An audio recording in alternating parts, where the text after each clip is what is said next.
Il y a bien longtemps, dans la majestueuse région de Guanacaste, au cœur de l'Amérique centrale, une civilisation ancienne connue sous le nom des Chorotegas habitait ces terres fertiles. Ces hommes et ces femmes étaient les gardiens de traditions riches qui avaient été transmises de génération en génération. Du sein de ce peuple régnait le puissant cacique Nicoya, un homme respecté et vénéré par tous.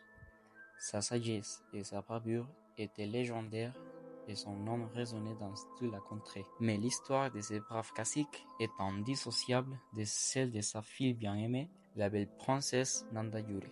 Son nom, qui signifiait ruisseau du serpent, de la fleur ou de l'oiseau, évoquait la beauté et la pureté de la nature qui l'entourait. Nandayure était l'héritière d'une ligne puissante et sa beauté était telle qu'elle attirait l'attention du dernier héritier et leader suprême de la nation Chorotega, Nicoyan.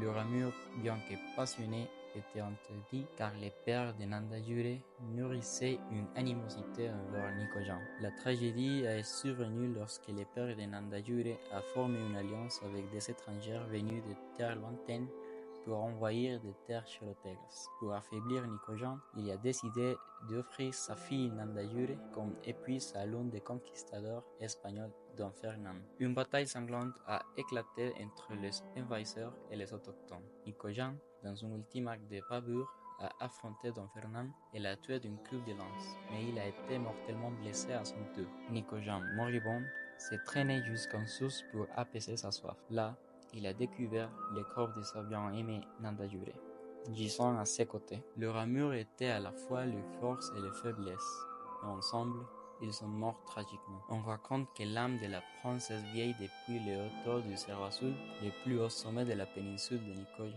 protégeant les cantons qui portent son nom.